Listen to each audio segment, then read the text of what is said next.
This time we're going to make a temperature sensor bar. Let's just go straight to a web browser like Chrome, like you can see here. You can type makecode.microbit.org and that should take you to this website.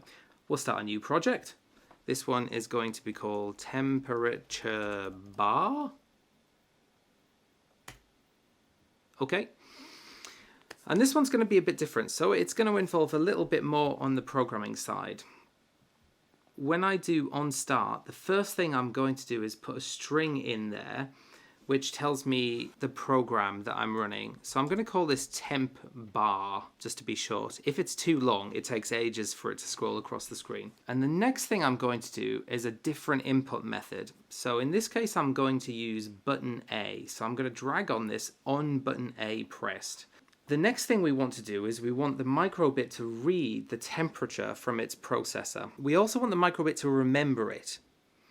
And so this is what a variable is. A variable is just a piece of information. You can think about it like your name is a variable, or your age is a variable, or do you wear glasses or not is a variable. And in this case, we're going to make a variable, and I'm going to call it the recorded temperature. And then I want to tell the microbit, okay, now I want you to record the temperature. And how do I do that? I use the word set. When I press button A, I can change that to button B or A and B, but we'll just keep it with A. Set this recorded temperature to what? Well, if we look in input again, we can see that we have this little purple temperature setting, and that will, when the microprocessor gets to that point, it will read the temperature from the processor, and it's going to record it in this little box, and labeled on the box it says recorded temperature. And now we want the microbit to display something according to the temperature. And to do that, we need to get the computer to think about what value we've got here. For this, we need to use the logic blocks, and we need to take out this if. And I'm going to put that underneath. So this is going to happen straight after the microbit has read the temperature. And we need to get this comparison. So something equals something. If you look in here, at the moment it says 0 equals 0.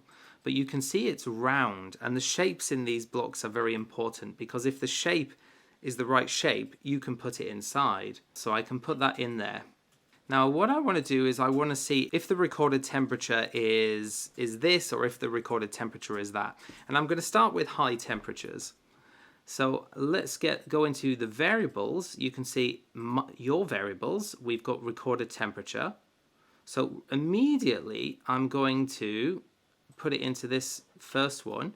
If the recorded temperature, and I need to change this, is greater than, let's say 27 degrees. If it's over 27 degrees, then what do we want it to do? Well, we're going to use the LED matrix again.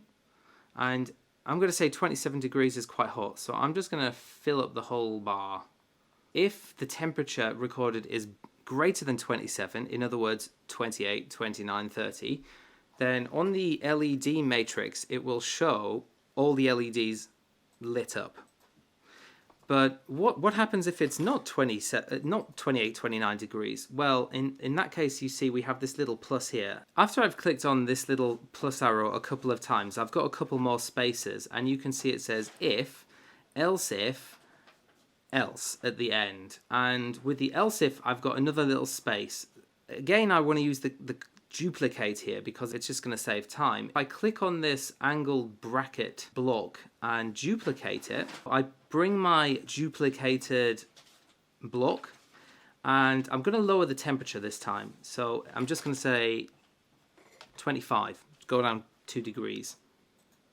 In fact, I'm going to put another one in as well. So I press that plus button. Again, I'm going to duplicate this, and I'm going to move this into that space.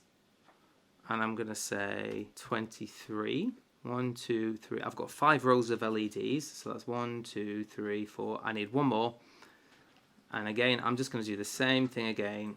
Duplicate. And I'll move that into there and knock down the temperature to 21. And now I'm going to copy the LEDs, and I'm just going to put them down there. Right, so if the temperature is 25 degrees or more, I'm going to make the bars a little bit smaller. If the temperature is 23 degrees or more, I'm going to make them a little bit smaller again.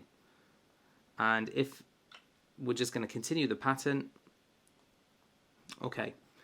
And so what's going to happen here is when I press button A, the temperature will be recorded by the microbit in that little box called recorded temperature. And then it will go into this logic statement. And it will say, if the temperature is bigger than 27, all the LEDs light up. If that's not true, it just moves down the line to the next one. Okay. And this is called else if. It's called else if to show that it's connected to the one above. If that's not true, then if it's greater than 25, there you go. If that's not true, if it's greater than 23. If that's not true, if it's greater than 21. And in each case, what's displayed on the LEDs is slightly different. And then the final statement doesn't have that angled bracket in. And that's just because where you have that final else, that just means, okay, in every other situation, do this. And so if the temperature is not greater than 21, in other words, if the temperature is 20 or 19 or 18, it will just show this last picture, which is just the bottom row of LEDs. That's great. So we can download that file. And then we can copy this onto the microbit. The files that you copy are usually just about a megabyte. And you copy them quite quickly. Okay, so now if you look, you can see it says temp bar, so it's telling us the program, and it's not doing anything because it's waiting for some input. If I press button A, you can see it's just giving me the lowest bars. Right. Now I'm going to try and warm it up by putting my finger over the processor. So I'm pinching it. It's a little bit cold here, but hopefully I'll be able to warm it up a little bit. Right, so if I press button A again, you can see that there are more bars. In this case, there are 3 bars, and that corresponded to a temperature of greater than 23, so 24 degrees or something. I'll press it again. Oh, it's about the same. My fingers are pretty cold. It's the middle of winter here. Okay, if I take my finger off, it should cool down. Probably not a good idea to blow on it. But it might take a while to cool down. How can we upgrade this program? Well, one thing that we can do is instead of making it just react to the button presses, we can make that all happen automatically. And let's look in the MakeCode editor to see how we can make that happen. This is where we can use the forever loop. If I grab this first block where I record the temperature, it will actually bring out everything below that. And I'm just going to drag that out and put it in the space at the moment. And you can see everything is still connected together that came underneath that block. And now I'm just going to do it again. I don't want to grab above it, because if I do, then I'll separate them. And I don't want to separate them. So again, I grab that top block and I'm holding everything and I'm going to put it in forever. Let's just download that program. We can put the updated file on the microbit.